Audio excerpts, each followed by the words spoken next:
Hi everyone, welcome back to our channel. So today in this video, I'm going to quickly show you how to add Amazon gift card to Amazon Pay. So let's get into the video. So open up Amazon and then log into your account. So once I've logged into your account, so what you're going to do, hit on your menu icon here. So open up your menu and then you'll see Amazon Pay option. So select Amazon Pay so that you can open up your Amazon Pay. Open it up, and once you have opened it, so under quick actions you will see this option called gift card. So simply select gift card, and then now here under when you get to gift card section here, you will see an option called add a gift card.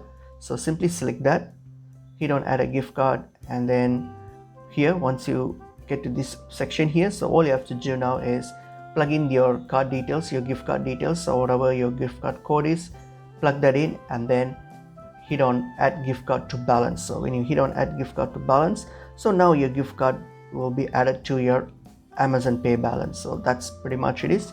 Hope this video was helpful. I will see you in another video. Thank you.